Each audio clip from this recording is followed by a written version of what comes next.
Well, the story of Jacob's ladder, as it is found in the Old Testament, opens quite a field of inquiry. We can't really hope to cover all the aspects of it, but we want to bring out a few of the points which have a bearing perhaps upon our own futures. In the first place, science today is completely physical, not only in its attitudes but in its areas of activity. It assumes that the physical world as we see it, with the attendant celestial phenomena, is the reality. The physical problems are real. Everything else is speculation of some kind. Now we go further and further out into space. We come in contact with a variety of previously unknown phenomena, but it's all physical. It is all some kind of expansion to be conquered by scientific advancements, by the creation of newer and improved instruments of investigation, and by continual recognition of the scientific method. Without this method, we are seriously handicapped. Now, in anthropology, we are having a little trouble now with method, too, because the Darwinian theory is falling apart, and no one knows what to put in its place. But regardless of what we do, we are working in physical matter, with physical instruments, surrounded by something we don't understand.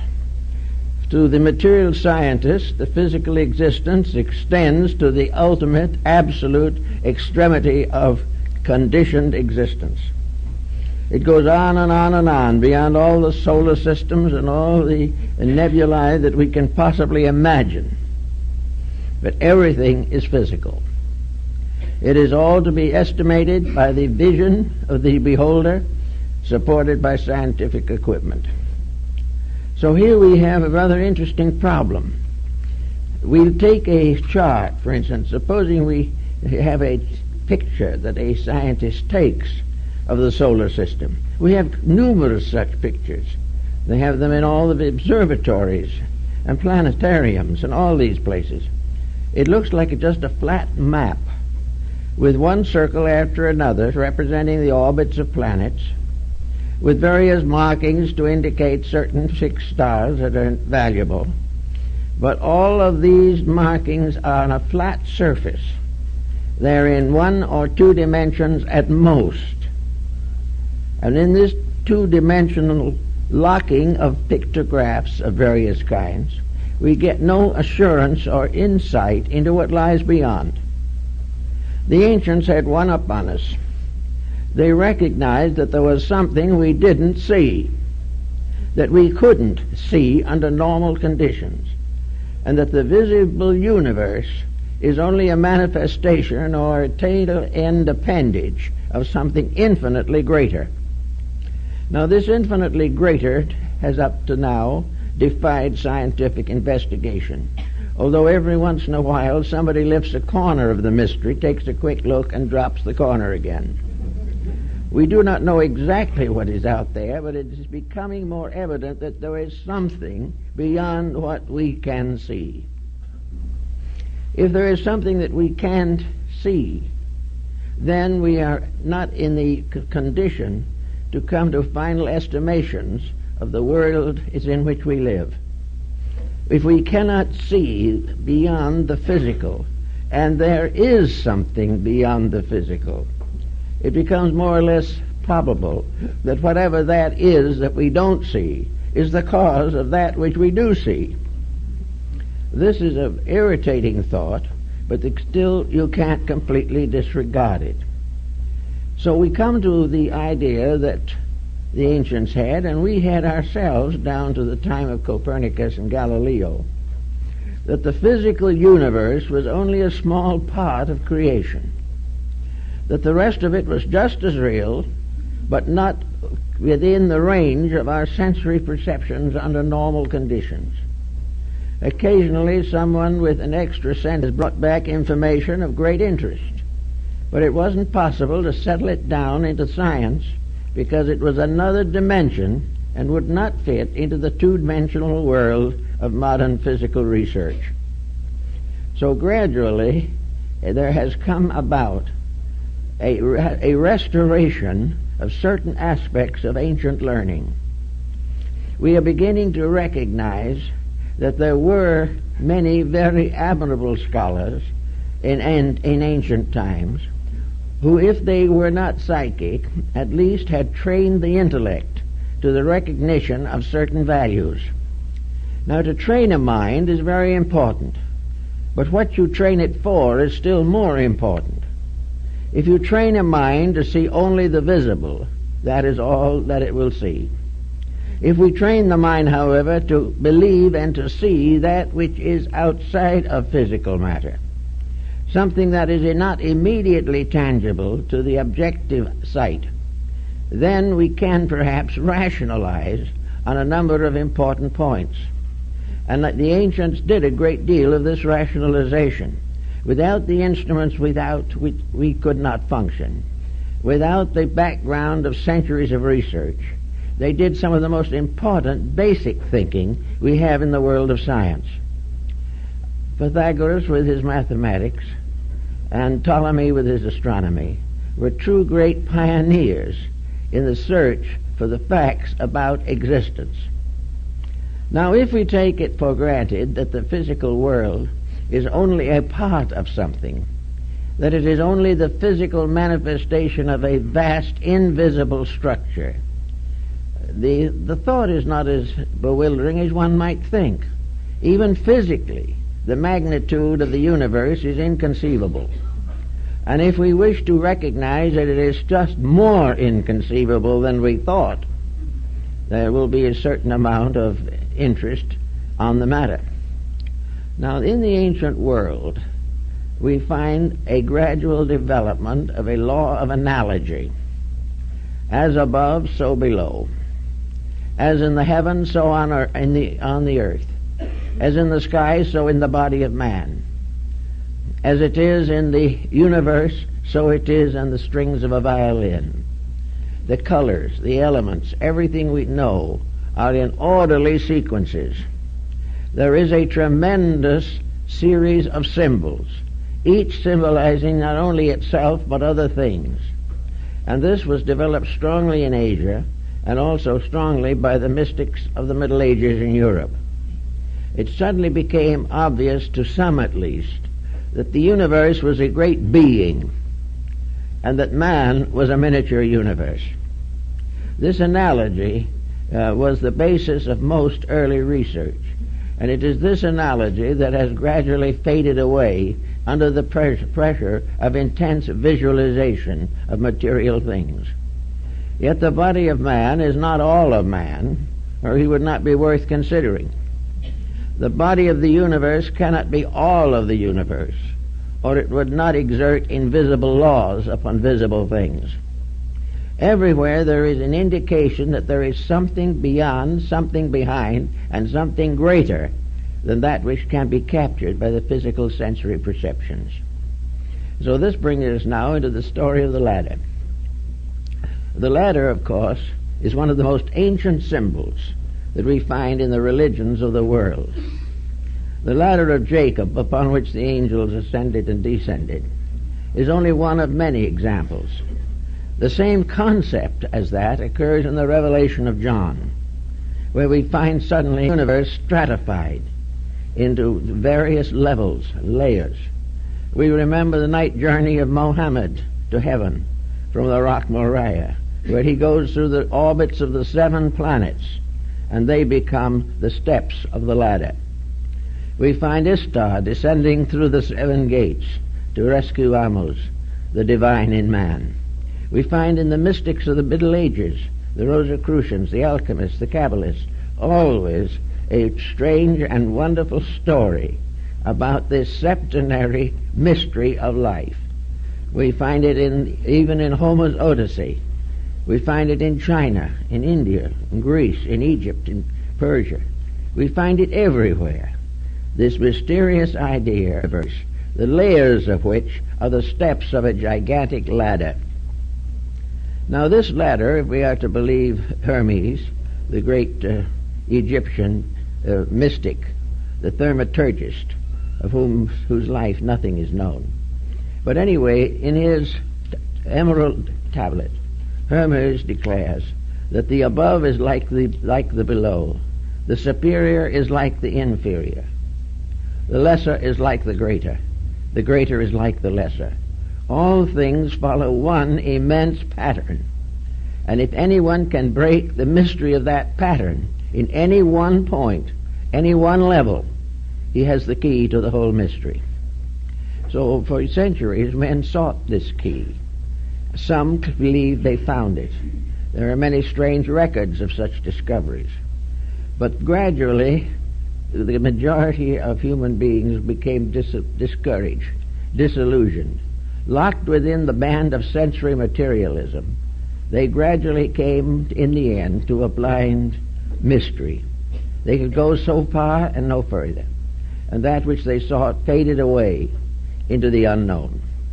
So to save themselves from the continual frustration on this level, most thinkers have finally decided to accept the physical universe as the great mystery and spend the ages now and to come trying to solve step by step the chemistry, the mathematics, the electronics of the universe.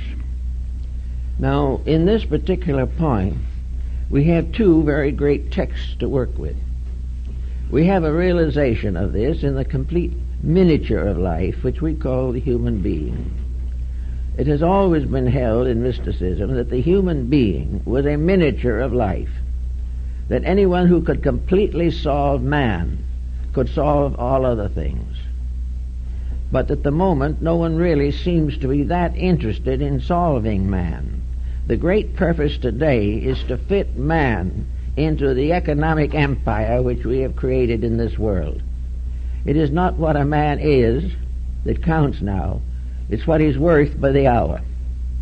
It is not really an effort to unfold the mystery of the internal of the human being, but merely to find remedies for his external ailments and to do what we could to extend his material existence. All of these things were secondary, but they became primary as individuals were disappointed one after another when they tried to explore the invisible causes of life. But in the philosophies of most nations, there has been this recognition that the solar system, the human body, and space itself are identical in law, identical in principles, differing only in magnitudes, and that we can explore them a little more carefully if we so desire. The Ptolemaic system of astronomy gradually verged into astrology, because astronomy had to do with what you did in this world, but very often it was inadequate. Astrology was not capable of solving the mysteries of human destiny. It could only proclaim them, or occasionally make a dramatic interpretation of some event. But actually, the astrology of the ancients was a form of psychology. As astronomy is a science, so astrology was a psychological philosophy. It had to do not with the visible forms of the solar system, but with principles, mathematically, scientifically, and hieroglyphically set forth. These researches, particularly those of Ptolemy of Alexandria, probably one of the first greatest astronomers, these researches were not primarily intended for prognostics. They were an effort to find out how the universe functioned, where all things come from, why and where they are going. And in order to do this, a new concept of the universe was gradually brought into existence. There is a very fine example of this concept in the Nuremberg Chronicle of 1498. This was the first encyclopedia and the first book of general knowledge, and the very beginning of it is this picture of the universe as it was to these people, mingling what they knew of science but what was not yet scientific, and therefore got themselves labeled as superstitious fools by the more accurate modern researchers. So all the work of these older ones has been more or less downgraded, simply because it is assumed that they had not sense enough to be materialists, and that the materialism was the final proof of intelligence. Well, we're in a little bit of a bind right now on this point. We're not at all sure today that materialism is the solution of anything. It only seems to complicate things until no one can solve them. But now we go to the picture of the universe, as it was in the Nuremberg Chronicle and in early editions of astrological works which preceded Kepler and Tycho Brahe. And we find what? We find a series that looks like of interrelating circles, looking very much like the rings of a target. These rings were concentric, and in ancient times the earth was placed in the center, and around the earth in rings were the orbits of the 7 planets of that time, of which only 5 were actual planets. The Chinese had somewhat similar designs, but preferred to use squares and triangles. But this target-like solar system was the Placidian system of ancient days. It began on the face of the earth, and a ladder ascended from the surface of the earth to the extremity of the solar system, which to these people was the planet orb of Saturn. Above Saturn they had the Empyreum, bordered on the inner side the world of the heavenly realms and regions, the abodes of deity. Therefore there were these 7 rings, concentric circles, ascending in order from the face of the earth, through the orbits of the moon, and then Mercury, then Venus, then the Sun, then Mars, then Jupiter, and finally Saturn.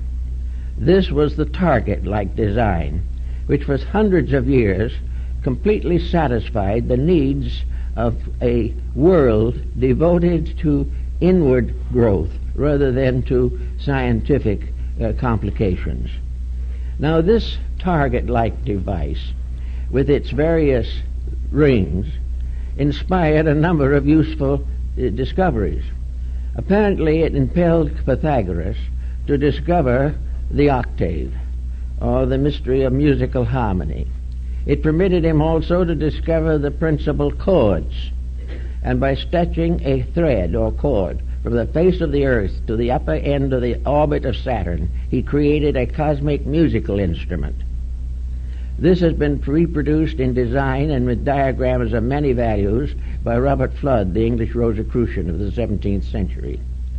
Also, Fludd then took this design and laid it on the human body and came to the conclusion that the 7-fold division of Pythagoras was equally applicable to the physical structure of the human being, not only his composition, but his actual physical body. Little by little, therefore, this septenary system took over as a means of discovering the essential pattern behind life, to find out, if possible, what was good and what was evil, what was real, what was unreal, what was honorable, what was false. All these things were involved in the 7 deadly sins, the 7 cardinal virtues, one of which in each case was attributed to the planets.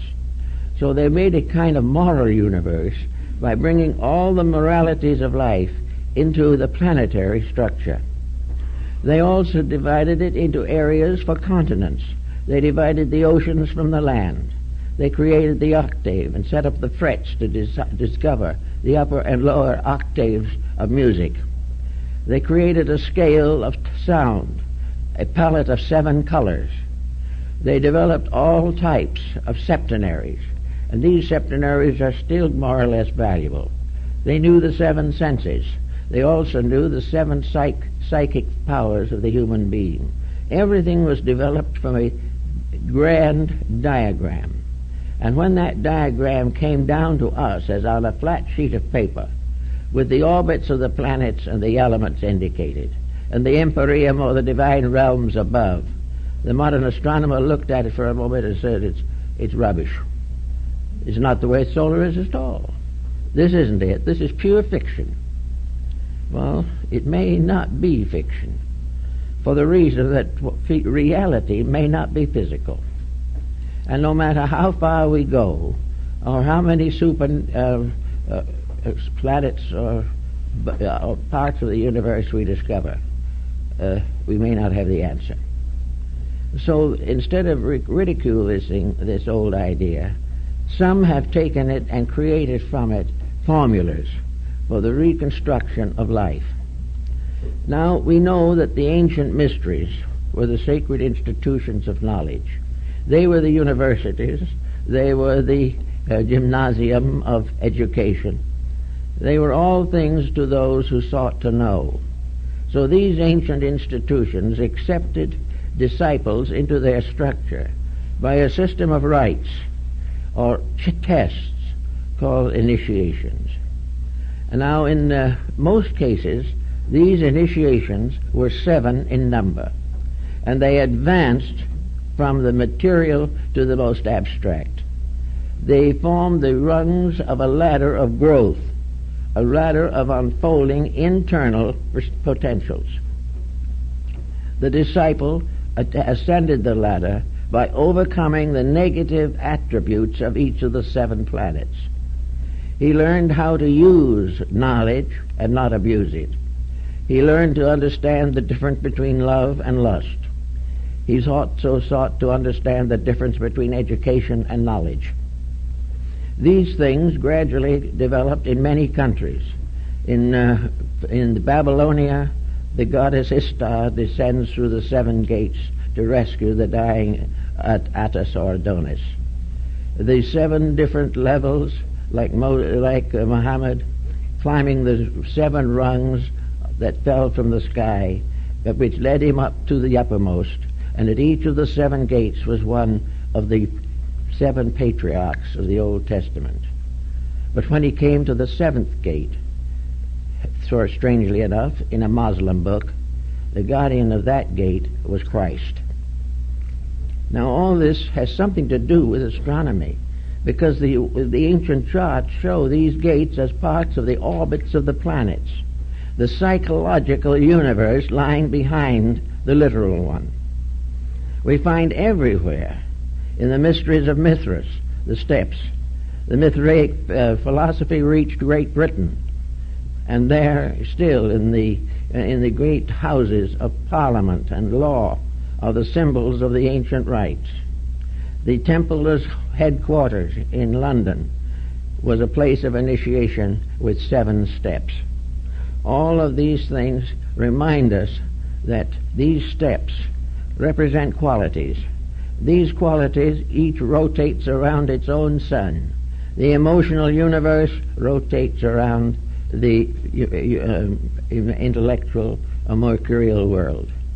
Everything works in an orderly manner. Now we go into the human body, and this is what the Buddhists call the mysterious cave of 7 parts. The 7 parts are the organs of the human body recognized by the ancients. These 7 vital organs are strengthened and intensified in their functions by the contributions of 7 endocrine glands. Every part of the system works together, and to get a key to one part comes far towards opening all the rest of the mystery. We know that some of it has even reached into modern anatomy in names and words. We know about the pia mater in the brain, the thin, a gentle, a kindly mother. We know also that the upper axis of the spine, where it joins the skull, was known even in science as the pyramid. All kinds of strange things. The spinal column, with its 33 segments, still corresponding with the degrees of the ancient mystery systems. So we have all kinds of things to think about relating to this ascent from the superficial to the essential. This descent, which is a mystical experience, as John expresses it in the Revelation. The Revelation of John is almost a completely Gnostic work, dealing with initiations into the Gnostic rites. John is picked up and carried through the spheres and comes finally to the gates of the Empyrean. And there the upper world is revealed to him. All of this was part of the philosophy of antiquity. Now we can go back to the modern world and we can say, but there doesn't seem to be any proof of this. There doesn't seem to be any reason why we should expect to find something strange and mysterious at the top of this mysterious ladder that we talk about climbing. The ladder that was known to be pointing up to what the Egyptians called the Jewel of 7 Stars, which formed a constellation at the head of the ladder. All this was part of something. Here we have in India the mystery of the 7 chakras, aligned along the sympathetic parts of the gangliated structure. We also find the mysterious yogas, 7 yogas, tied into these 7 gangulated centers. Everywhere 7 days of creation. And all these things tie into something that we are trying to put together to find out what kind of a world we live in. For a long time it didn't really mean too much to us. We were getting along pretty well. The Bible told us that we would live 70 years. Well, when they came time to translate the Old Testament, the high priest Eliezer selected 70 elders to make the translation. And the first translation of the Jewish Bible is called the Septuagint, or the work of the 70. Every time you look around, you find 70. You find some reason for it. Now, in some cases, it is obvious that it is arbitrary. But it can't be arbitrary in all cases, because it ties into too many vital facts that we know in our daily experience. We know the octaves of elements just as truly as we do them in music. So out of all of this, there comes this vague suspicion that there might be some way of breaking through this mystery to find out something about the reality of ourselves. Even old Omar in his Rubaiyat describes that he went through the orbits of the planets and sat upon the throne of Saturn. Everywhere we have this same analogy, east, west, north, and south, and it means something. We know the ancients recognized 7 races. They also recognized 7 continents. All the way through, the septenary had to hold true. Now, what does that mean, perhaps, in our own thinking today? Suppose we assume that the individual himself has a septenary of faculties, that he has various levels of insights, that he has various ways of measuring things, and that all these, except the visible faculties, are invisible. That somewhere there must be an answer. It is not possible to assume religiously that this creation is without a cause. And it is not possible scientifically to prove with any degree of inclusiveness that everything that exists is merely an accident, that things just happened. Things don't just happen, because there are too many evidences every day that things happen according to rules.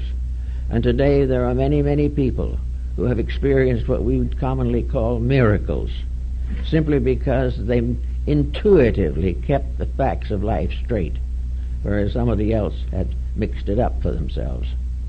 So we have this problem of trying to understand the rights of the mysteries, how to penetrate into this structure and see why it answers all questions if we find out the key to them. Now, the key, it begins with a very simple point. It begins with the earth. The earth is the foundation upon which the ladder rests. And in man, the physical body is the foundation upon which the ladder of his spinal cord and column rests. It is also true that this physical situation that we have is the beginning of something, that all through the universe there is an interplay of various forces and factors. The other planets of the solar system certainly have mutual influence on each other. Therefore, the whole universe is one tightly tied bundle of processes. There is nothing accidental, incidental, or unimportant in this process. It is a complete integration of purposes. Now, for man, what is the purpose? Why is he settled here? Why is he in the problems he's in today? And why are these problems being pressed upon him to the point of his final solution of them? The answer is that man is here, like everything else in the universe, to grow. There is a purpose for him. The life of man is not merely a brief interlude between the cradle and the grave. The individual, by being born, living, and finally casting off this body, is not merely an accident of nature. It is not simply something that happens. And this is equally true when you study the cross-section of the eye of a fly. A magnificent mathematical pattern. That pattern is not an accident. Procreation is not an accident. Growth, maturity, the release of all kinds of attitudes and processes in our own thinking, these are not all accidents. The main problem, the greatest cause of accidents probably that we have, is that we have been gradually trained to ignore the testimonies that would lead us in the direction of truth. We are trained to be materialistic. If we do not believe that life is a vast futility, we are out of harmony with contemporary thinking. All other idealists are therefore merely dreamers, hoping, fearing, wondering. But the facts are that the physical universe alone is real. This is no longer tenable. We can't do it and face the national problems we have. We cannot understand the reason for ourselves until we discover that there is a reason for everything. We cannot solve the problems of government until we fit them into the great septenary pattern of existence. The final 7 laws that govern life must be adapted to the 7 rules which govern a nation or a community or finally the individual himself. All these things are part of an inflexible design. To ignore it is simply to suffer. It could give us answers, but if we do not search for those answers, we are simply victims of what we like to call accidents. There are no accidents. Everything has some reason for it. Something has happened to make it necessary. Now this is what the ancient Hindus called the wheel of necessity, that we are all on a cyclic pattern of needs, of things we have to learn and things we have to do. And there is no graduation from this school until we do what we ought to do and find out the answers to the things that we must know. Otherwise, we are always going to fall short of that which is necessary to release us from the painful cycle of necessity. Necessity has only one solution, one remedy, and that is to accomplish that which is necessary. Once we keep fact with necessity, all other things will come into order. Now today in world affairs there are necessities. These we are carefully ignoring because they interfere with our personal objectives.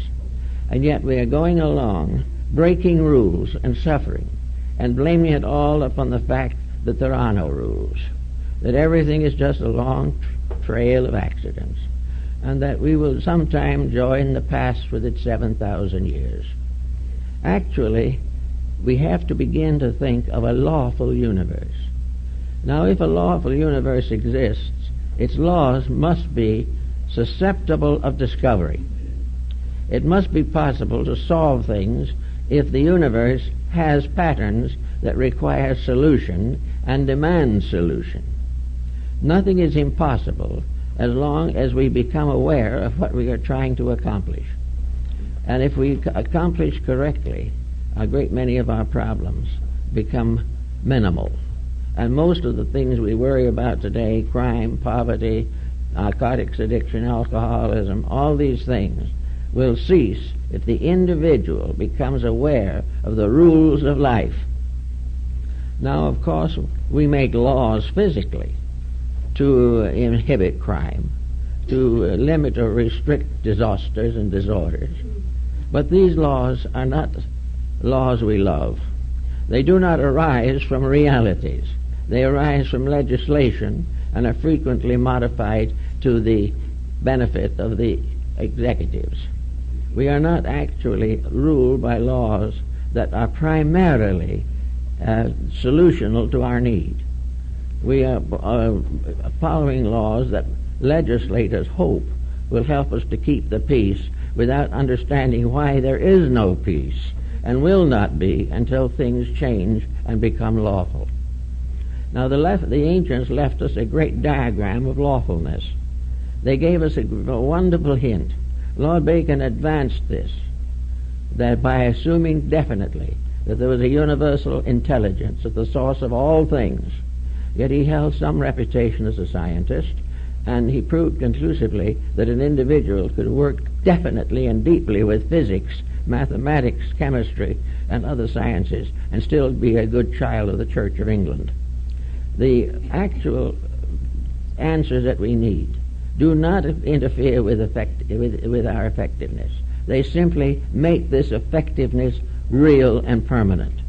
They contribute to the solution of things for which we are all seeking some kind of useful answers. So here we are with a universe so built that it is capable of being understood. And we are here to make what some of the ancient peoples called a pilgrimage. Now the pilgrimage is an ascent through the rungs of the ladder. A pilgrimage is a pattern of growth. It is a pattern of realities. And in Japan and China, the Buddhists make pilgrimages. These pilgrimages are for refreshment, and they are journeys from one sacred place to another, with the understanding that through the inward contemplation of the journey, the individual becomes aware of the eternal journey within himself, which must finally bring him home. As we find also in Homer's definition of the journeys of Ulysses, where he says the great hero of Troy set sail again for his own far distant native land. Well, this far distant native land is in a sense the new world, a new world of peace and order and integrities, based upon a fact that there are reasons that we are not required to do what other things do, because we can see what they do, but we cannot see what we do. We are not expected to take everything on credit. In fact, I think the scientist is more gullible in these respects than the average theologian. The scientist believes anything that another scientist says, whereas the theologian believes only the sayings of his own theology. So he doubts something. But the more conservative attitude at the moment is to try to break through to something. Now, in the midst of all of these problems, whether it be now or 5,000 years ago, we see the similar phenomena occurring. Out of the crisis, out of the strife, out of the stress, the pain, the suffering, the war, the pillage, the massacre, the tyrannies, all out of all of these things comes a kind of longing, a yearning in the human heart for peace, a great desire to understand why we are suffering and to find some way of curing this suffering. But up to now, we haven't realized that we have the suffering and the cure is limited to the same level as the suffering. We have to chart by which we know we suffer, but the chart of remedies is based upon the same chronology. We are working on one level to have the problem and cure it at the same time. Now, in the old ways of thinking, it couldn't do it that way. The old way was, if you have a problem on a level, you must cure it by going to one level above it. You must outgrow something to escape the consequences of your own mistakes. You cannot simply ask the government to pass another rule to supply more food for the homeless. This is all very important physically, but it's still physical, and it will never solve the solved problem. There will always be hunger until we find the cause of it and not merely try to feed the hungry. We have to know the reasons for these things.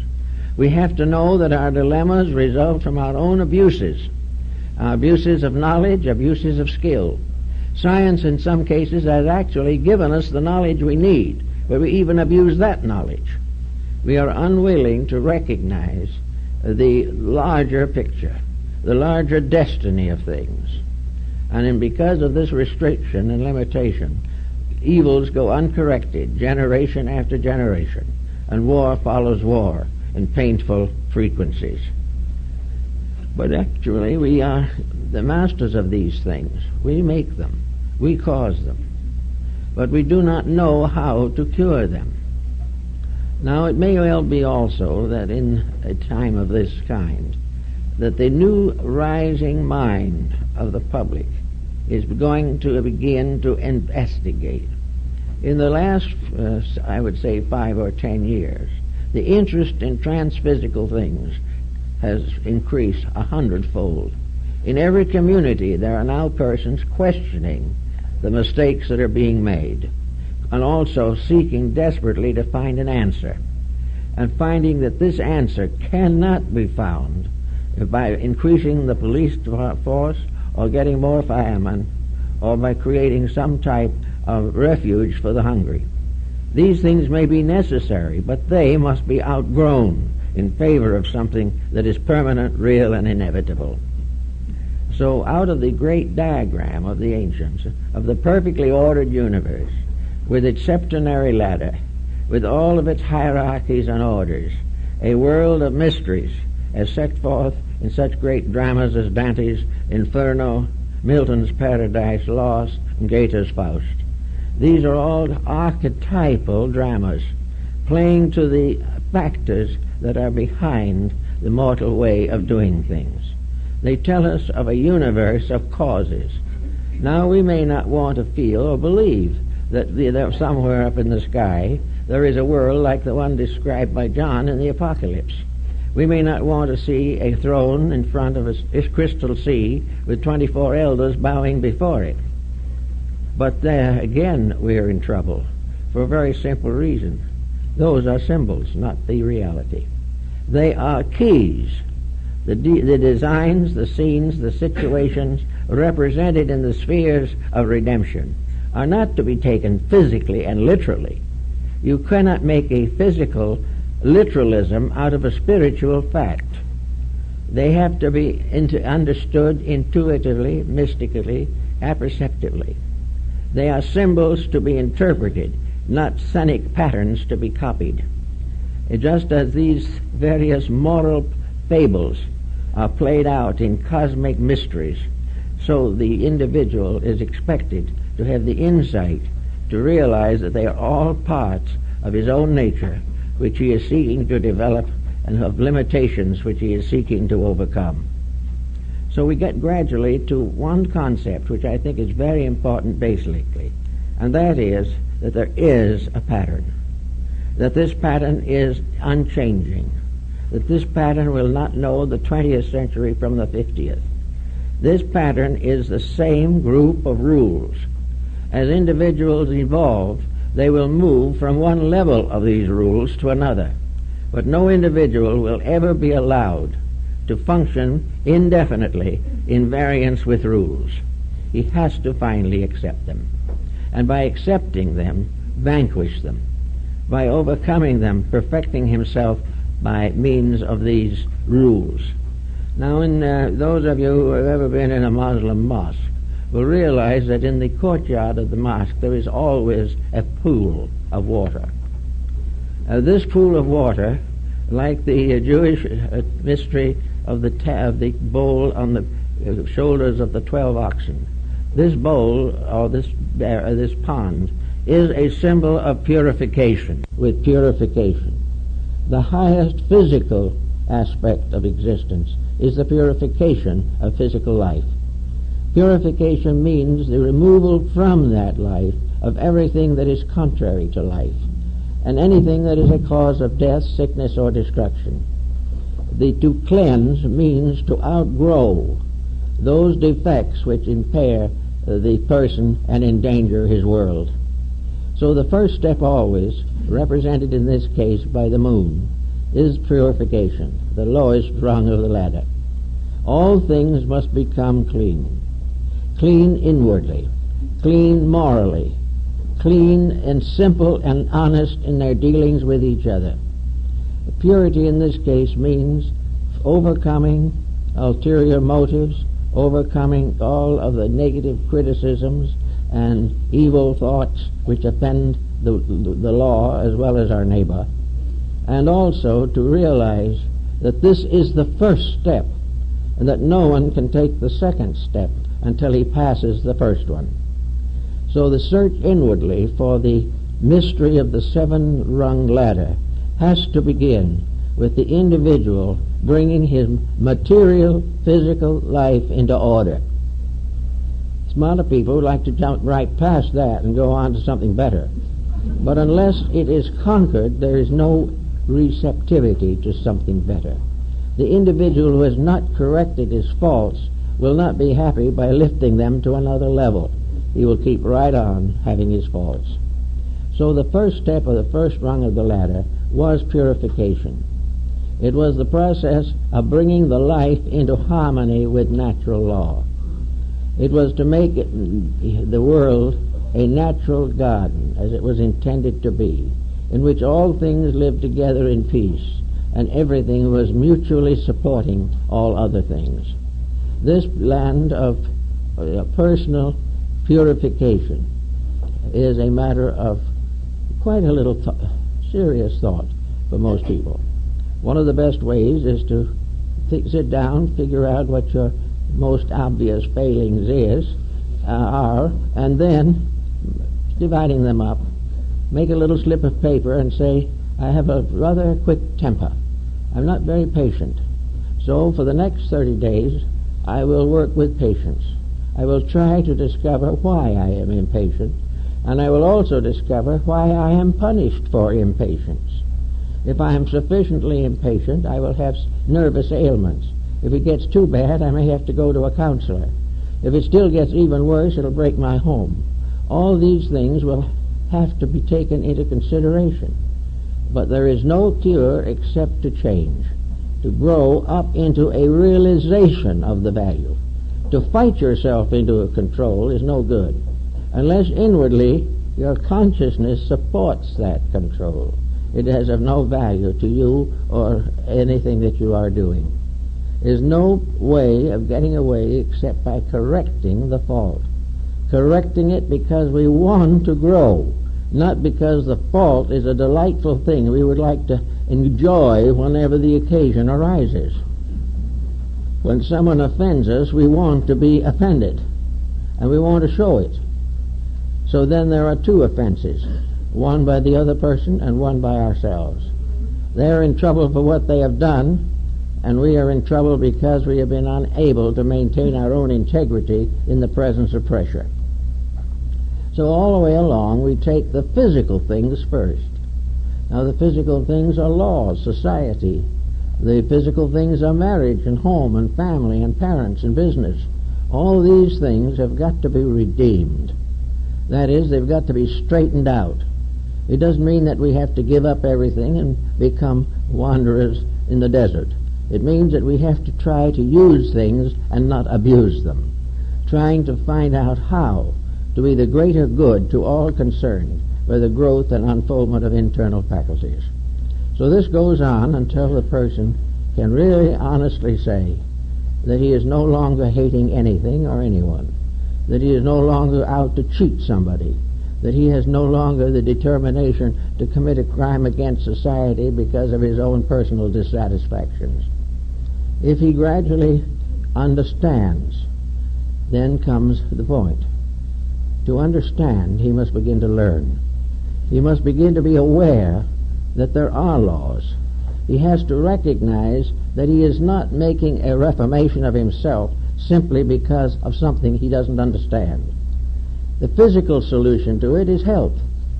If it is bad for his health, then it's wrong.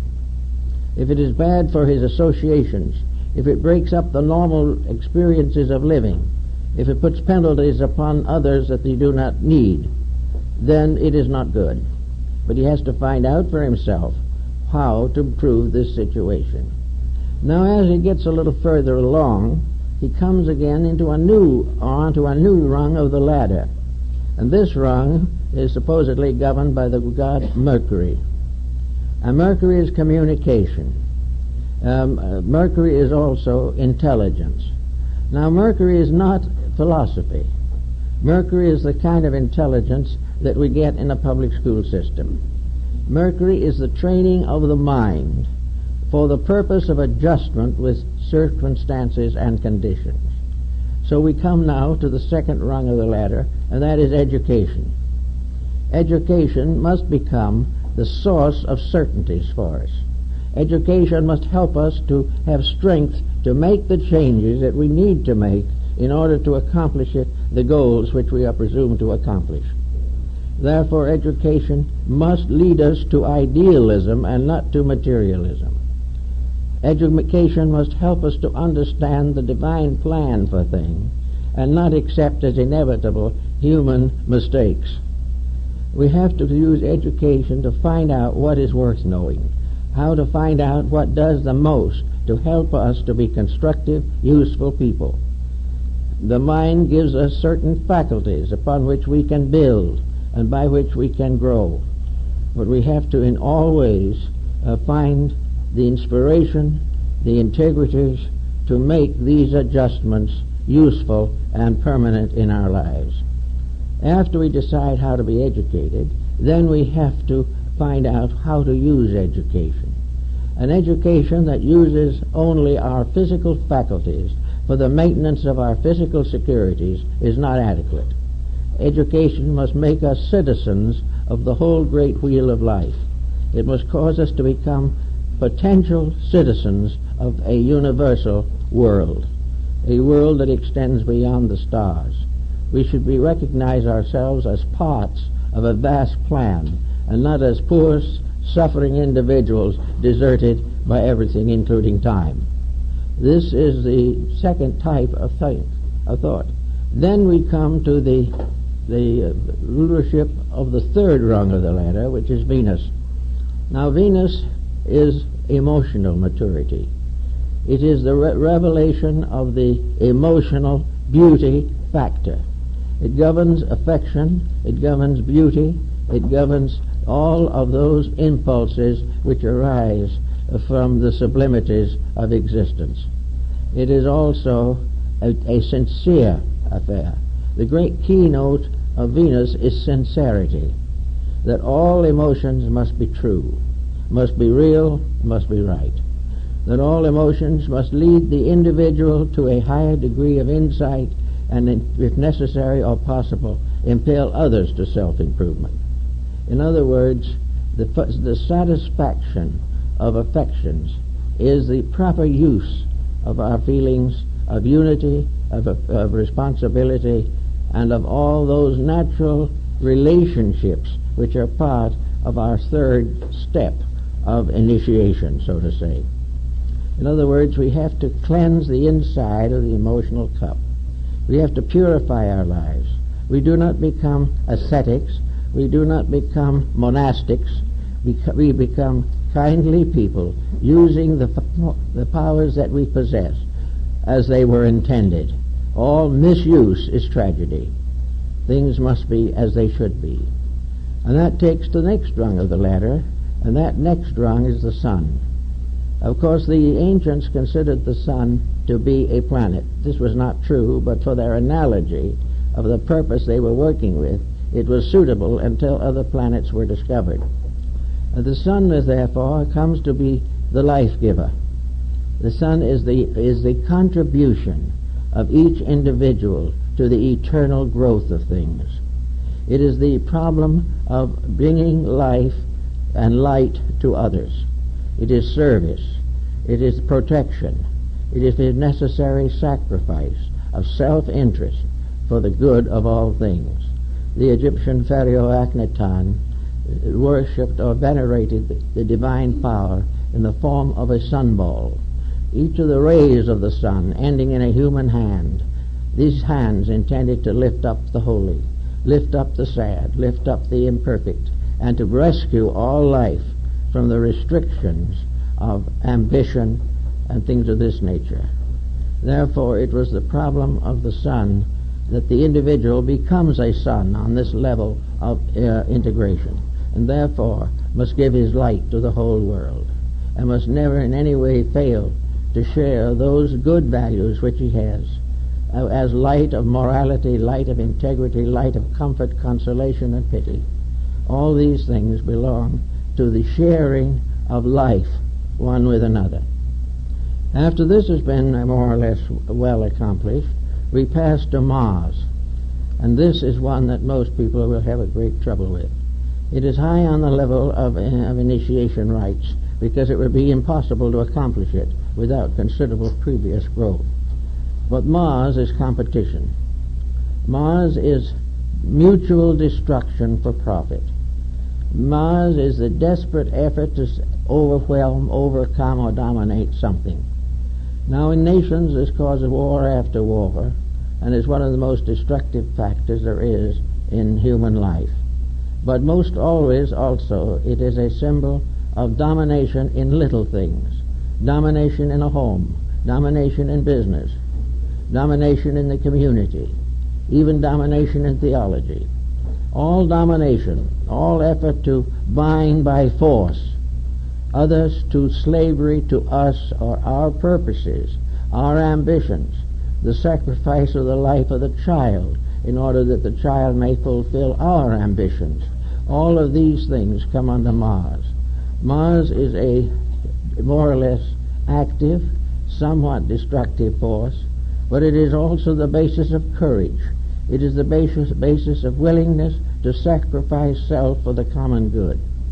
It is sometimes the sign of the martyr, but it is always the sign constructively of the struggle for peace, the continuance of the determination to do what is right, even in the midst of great adversity. So Mars gives us the inspiration or the identity which makes it possible for us to fight the good fight, which is the fight against darkness, the fight against ignorance, the fight against death, but not the fight against man or the law. And the peace comes at the end of this kind of struggle, because understanding and insight becomes stronger than strife. And until our understanding is stronger than strife, there will be no peace in the world. That takes us to the next problem, and that is Jupiter. Now Jupiter, of course, was the father, or Zeus was the father of the gods. Zeus has come down to us in our thinking as the symbol of great intellectual maturity. Zeus is judgment. It is also the basis of all higher philosophical dedications. Zeus is the righteous ruler, but Zeus is also a symbol of that ruler which is the part of ourselves.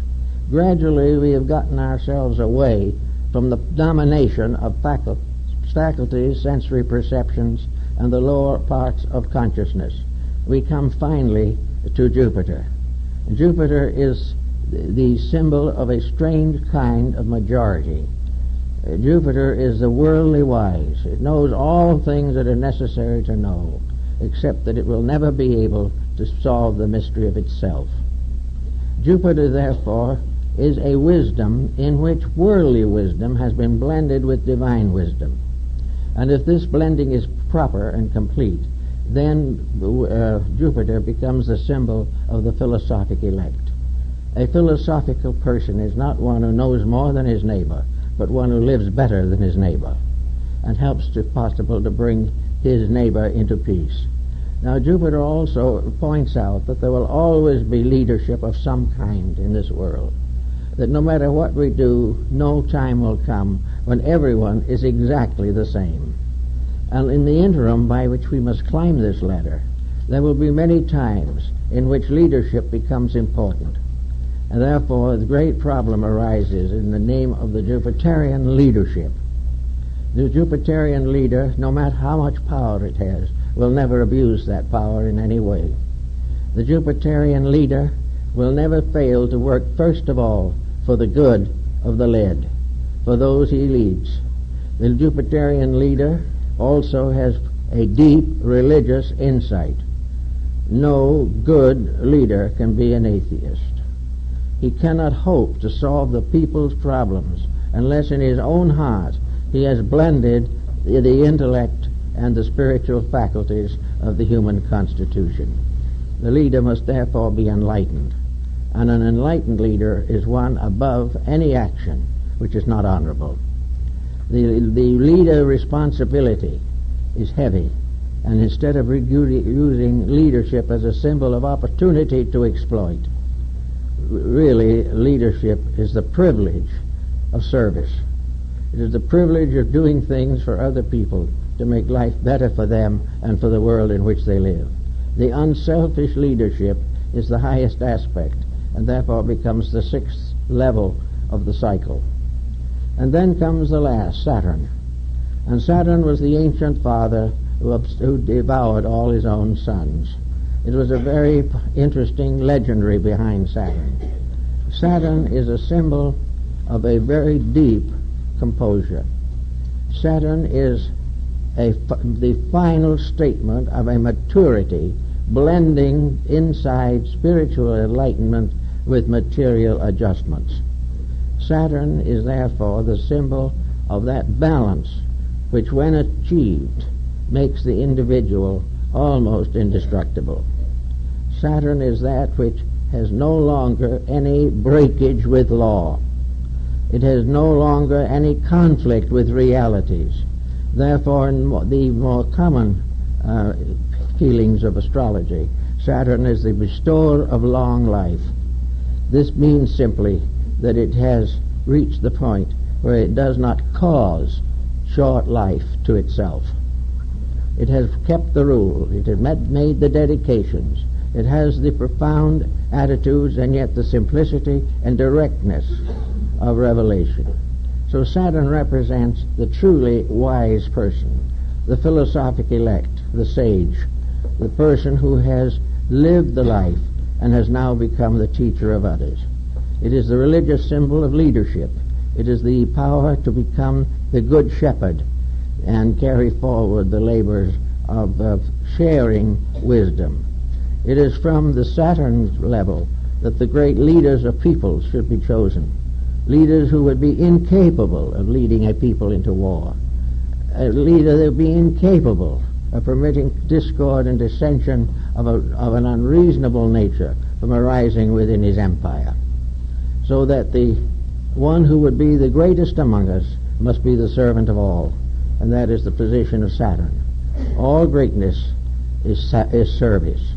All elevation is for the service of those who must obey the laws of leadership. So there can be no mistake, no fallacies, no corruptions possible in this pattern of things. Now, if the individual has followed this line through, he then comes, as the Egyptian mystery shows, and the Eleusinian and the Bacchic and Osirian mysteries, he comes into the presence of the Great One. In this sense, in Egypt, we follow very closely the story in the Apocalypse of John. For we come to the great figure walking among the candlesticks, carrying the stars. This is a symbol of that which is above these limitations. This is a release in which the individual, having step by step overcome the impediments which he has placed upon himself or has permitted to society to place upon him through wrong education and wrong laws, that the individual comes into the presence of Osiris in Egypt and comes into the presence of the Lord with the stars and the candlesticks. And in every religion there is some, whether it is Shangti in China or whether it is Mahavairocana in Buddhist Japan, all of these symbols represent coming face to face with the truth, coming face to face with the thing that is as it is. I am that I am. And this tremendous experience was represented in the mysteries by the psychostatia, or the weighing of the soul. Here it was that, having passed all tests and obligations, having fulfilled the discipleships of the mystery rites, having learned all that was possible to be taught by illumined and initiated teachers, the individual comes straight into the presence of that which is his own destiny. Now, if this occurs and the individual reaches the highest degree of initiation physically, he becomes an arhat or a lohan or an adept in the terminology of different religions. He then becomes one who knows. Now, as one who knows, the very fact of knowledge brings with it the first great burden that knowledge must bear. But now that he knows, he must give and share knowledge. He must go forth in the name of knowledge and in the name of service to become a depending force in the development of other people. He must become a part of the hierarchy or of the order of leadership which is behind the administration of universal law on the physical plane. Because the laws themselves are not physical. It is only an individual who has transcended the physical in his own life and has become the arhat, who is capable of interpreting something above the physical for the needs of those who are still bound by the physical. Again, it is a problem of proper instruction, and the adept, having received that instruction, is capable of sharing it. So little by little, the journey upward brings the creation to the adoration of the creating power. It stands in the presence of the infinite, and in this standing forth in its eternity, the creation, from the smallest to the greatest part, from the smallest gnat in the sunbeam to the vastest of all universal systems. All these things are parts of the unfoldment of one tremendous principle. And this principle is the gradual unfoldment of the infinite through the finite, and the gradual victory of the infinite over the finite, and the final union again of the finite and the infinite in an eternal bond of identity. All of this makes a very interesting and illuminating series of discoveries, which we have to make as we can, little by little. But the Buddha said on one occasion that the longest journey begins with a single step. And this is more or less the problem that we face. We are all of us on this journey, whether we know it or not. And we are going to be unhappy on the journey until we learn that it is the journey that can make us happy. But we have to make the first step. We have to make a dedication. We have to indicate by bringing a burnt offering to the altar of the Lord, as described in the tabernacle rites. We must bring a gift to the altar as a proof of sincerity. And the only gift that anyone can really give is himself. We have to therefore sacrifice the self-rulership in order to come under the heading of divine rulership. Now, self-rulership for most people is rulership by the ego, by the personal self, by the individuality, by one of the lesser powers of life. But when we lift this rulership from the personal equation, when we no longer say, I want this and I will do that, and we gradually find out the truth of these things, we then realize that this leadership is always vested finally in the pious part of our own natures. Now, as the various elements of the pattern of the 7 steps have unfolded in ourselves, we finally shift the leadership of our lives from the mind, from the ego, to the divine principle abiding always within ourselves. For just as surely as a supreme power fashions all things, so the spark of that supreme power has fashioned us and is finally the ruler of our lives. Therefore, the initiate ascending always finds in the end communion with the innermost, communion with that which is the divine within himself or herself, the rulership of that which was the source and cause, and the only answer to all the questions of life. There is only one reality in each of us, and that is the divine power. and each in his own way must pay homage to that power.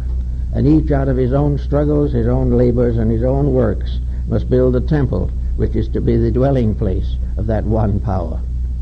So each individual is building his own sanctuary through purification, through discipline, through service, and through all those things which make life real. Now in our present day, in looking around, doesn't look very much like this is getting along very well. There's nothing but problems, nothing but sorrows, nothing but difficulties. But I think we all notice, that in the last few years these difficulties are beginning to create legitimate questions. They are the first step in the realization that these difficulties can never cease until we cure them.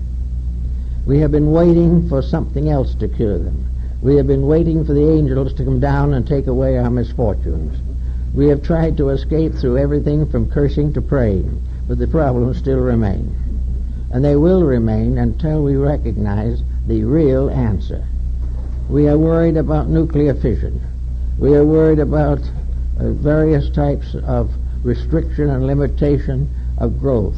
We are worried about the earth getting tired, of the petroleum resources going out. We don't know what to do with our waste and garbage. All these things are problems, and we are all a little bit dazed by them. But the reason we are dazed is very simple. We want to solve all these problems, and we need to, but we want to do it without making any change in our basic attitude toward life. We wish to remain highly competitive people. We wish to place wealth above every other consideration. We want to honor those who dishonor us. We want to do everything that we always have done without interference of law or order. We want to be happy, but we do not want to change. And yet our attitudes and our conducts are why we are unhappy. Now, there's supposed to be some kind of a scientific discovery coming along that will solve all this. I remember when there was great talk about the automobile that was going to solve and end forever cruelty to horses. Well, it didn't exactly work out as it was intended. But we are always in the presence of some kind of a repair. But we do not recognize that we cannot cure this physical problem from the level of the problem. We cannot cure war by simply fighting war. We cannot get war out of the physical world unless we do something to change the physical world, either in nature or in ourselves.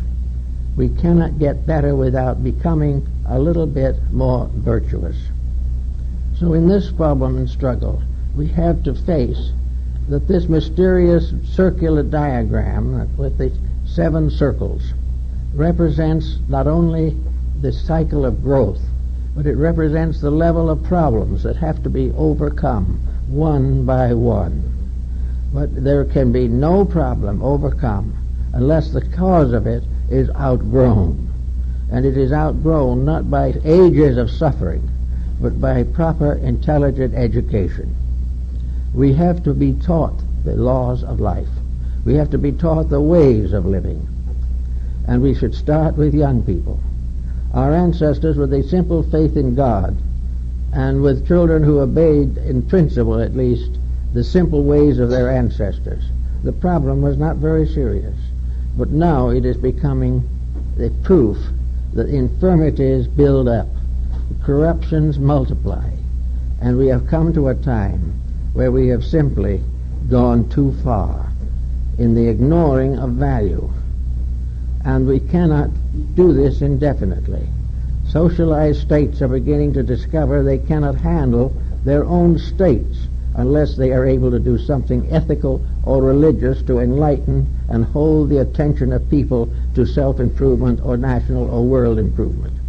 We cannot keep on breaking the rules and enjoying the joys of a good life. So as we sit down trying to study this a little bit, why don't we just also look back a little? Read something that Paracelsus wrote. Read something of Neoplatonism or Gnosticism. Read something of Buddhism. H.G. Wells said that Buddhism was probably the most important moral doctrine the world ever had. And the Buddhist philosophy of life is very, very simple. Serve the good. Refrain from evil. Purify the mind. This was the basis of that entire religion which moved at one time across the face of Asia. We are all now looking to find out how to improve the present situation. And the first thing we have to do is to put together all the analogies, all of the overwhelming parallels that we can see in every level of life, and from these get a new vision of law and find out that we are in a universe of law and order, and that we are the ones that are out of order. And until we correct this condition, there will be no permanent improvement. That's it.